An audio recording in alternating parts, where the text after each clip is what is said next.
अस्सलाम वालेकुम। मेरा नाम डॉक्टर आरिफ हुसैन है। बहुत सारे कमेंट्स आ रहे थे कि इस साल मैट्रिक के मार्क्स कौन होंगे कि नहीं, और दूसरी बात कि जो गिलगित बल्तिस्तान का जो मेरिट है वो कहाँ पे आके क्लोज होगा। तो पहली बात तो ये है कि मैट्रिक के मार्क्स कौन होंगे कि नहीं, तो गिलगित बल्तिस्तान की जो ऑफिशियल साइट है जहाँ से हमारा नॉमिनेशन होता है, जैसे कि director of education Gilgit Baltistan वालों की तरफ से अभी तक उनकी ऑफिशियल साइट पर भी कोई ऐसी बात और ऐसी पोस्ट नहीं आई हुई। मैंने उनसे पूछने की कोशिश भी की थी, तो उन्होंने कहा कि ये अभी पीएमसी के हिसाब से हम करेंगे। तो गिलगित बल्तिस्तान वालों की तरफ से अभी तक कोई ऐसी बात नहीं है कि मैट्रिक कौन होगा कि नहीं होगा, या मार्क्स की जो परसेंटेज का वेटेज कैसे होगा, ये अभी तक गिलगित बल्तिस्तान की जो नॉमिनेशन बोर्ड की तरफ से अभी तक कोई ऐसी बात नहीं हुई।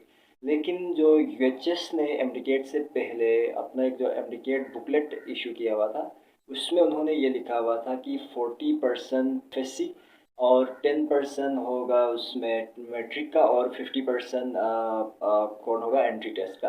मोस्ट प्रोबेबली हमारा यही होगा कि हमारी ज़्यादातर सीटें पंजाब में हैं, तो मोस्ट प्रोबेबली हम जो यूएचएस के जो वेटेज के हिसाब से फॉलो करेंगे। तो aggregate most probably not confirm, most probably UHS के हिसाब से बनेगा। तो अगर जी यूएचएस के हिसाब से बनता है तो मैट्रिक कौन होगा, ठीक है। दूसरी बात यह है कि एक और बहुत इम्पोर्टेंट क्वेश्चन आ रहा है कि इस दफ़ा मेरिट कहाँ पे आके क्लोज होगा, तो इसके बारे में हम अभी कुछ भी नहीं कह सकते हैं। एक तो बात यह है कि बच्चे न कमेंट में अपने मार्क्स बता रहे हैं, क्योंकि उनको थोड़ा सा डर भी लग रहा है बताते हुए। दूसरी बात जो एक शिफ्ट हुआ है अचानक से जो नेशनल एमडीकेट, और फिर दोबारा लेवल पर आ गया। दूसरी बात, अभी तक ऑफिशियल रिज़ल्ट अनाउंस नहीं हुआ। ऑफिशियल रिज़ल्ट अनाउंस होने के बाद मोस्ट प्रोबेबली जो कल हमने एक दो पोस्ट भी देखे थे कि अगर कोई मिस्टेक्स हैं की में, तो उनको देख के एक दो मार्क्स मिल भी जाएंगे ग्रेस मार्क्स के तौर पर।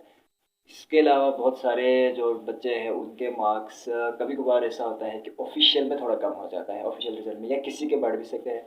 तो जब तक ऑफिशियल रिज़ल्ट नहीं आता तो हम इसके बारे में कुछ नहीं कह सकते।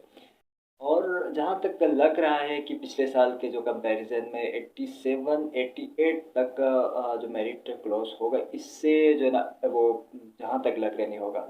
लेकिन ये चीज़ें वक्त के साथ साथ ज़्यादा हो जाएगा जब रिजल्ट ऑफिशियल आ जाएगा।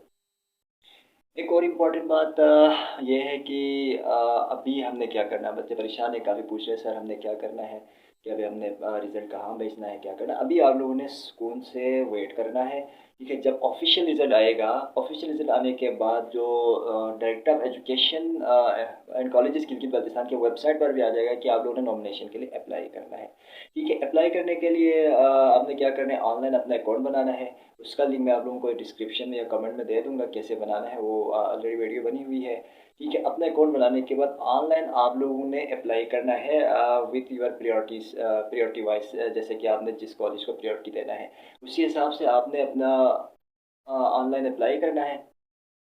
अप्लाई करने के बाद आपने उसको प्रिंट आउट करके अपने डॉक्यूमेंट्स के साथ, जो भी रिक्वायर्ड डॉक्यूमेंट्स होंगी वो जब ऑफिशियली पोस्ट होगा तो हम आप लोगों को बता देंगे।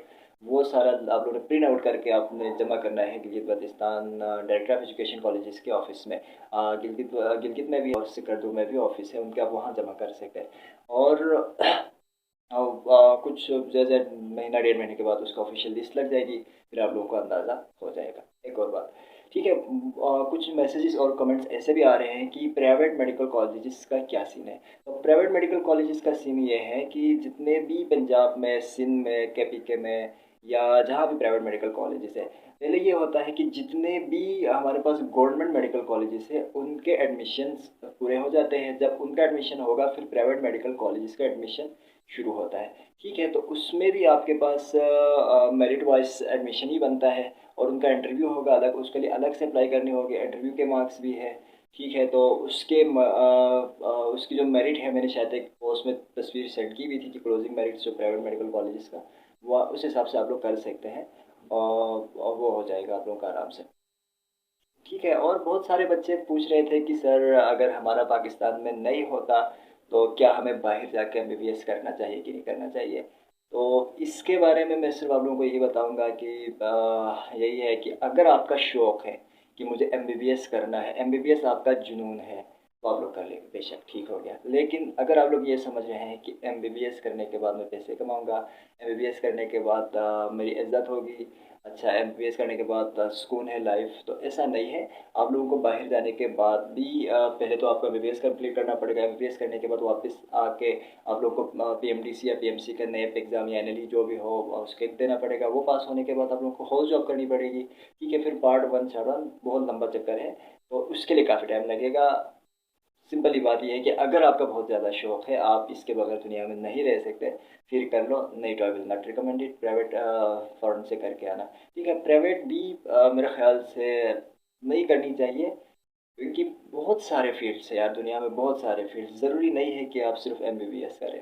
हमेशा पोस्ट करता रहता हूँ कि दुनिया को चलाने वाले सिर्फ डॉक्टर्स नहीं है। हाँ, डॉक्टर्स की ज़रूरत है, मतलब हर प्रोफेशनल की एक अपनी अहमियत है, लेकिन ज़िंदगी और मौत नहीं है एमबीबीएस। ठीक है, वेल एंड गुड, अगर आपका हो जाता है तो कर लो, नहीं तो कोई दूसरी फील्ड आप देख लेना, या आपने रिपीट करना है तो वो कर लीजिएगा।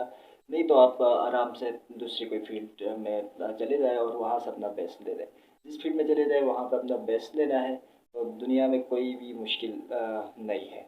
और अगर कोई फिर भी सवाल है तो आप लोग कमेंट सेक्शन में पूछ सकते हैं। कमेंट सेक्शन में आजकल हमारे सारे जो एडमिन्स है, मॉडरेटर्स है, या जितने भी हमारे काम करने वाली टीम है, वो सारे बिजी है। बिजी इस वजह से कि हमारा पेपर करीब है, क्योंकि जितने भी हमारे साथ काम करने वाले हैं हमारी टीम में सारे मेडिकल स्टूडेंट हैं। अभी तक कोई ऐसा प्रोफेशनल फारिग भी नहीं हुए हुए, और इस वक्त सारे पढ़ भी रहे, और हमारा पेपर भी बहुत ज़्यादा करीब है। इसलिए कमेंट में आप लोगों को रिप्लाई लेट हो सकता है। एक तो ग्रुप के अंदर मेंबर्स भी बहुत ज़्यादा हो गए, 1500 1600 प्लस हो गए, तो उस या तो बहुत सारे कमेंट्स आते, तो हमें समझ नहीं आ रही होती कि किसको रिप्लाई करनी होती है, और याद भी नहीं रहता किसको रिप्लाई करनी होती है।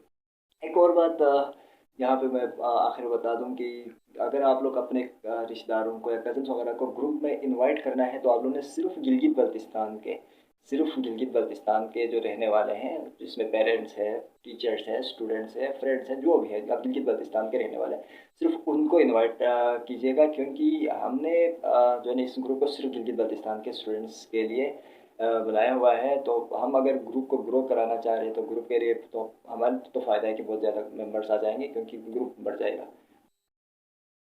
लेकिन एक प्राइवेसी रह जाती है हमारी, जो इलाके के लोगों की एक तहज़ीब है, बात करने का स्टाइल है या सोचने के स्टाइल से प्राइवेसी रह जाती है। इसलिए हमने ग्रुप को पब्लिक से हटा के प्राइवेट किया हुआ है। तो आप लोगों से यही रिक्वेस्ट है कि जिसको भी आप लोग इनवाइट करें, तो आप लोगों ने गिलगित बल्तिस्तान से बाहर इनवाइट नहीं करना। Thank you.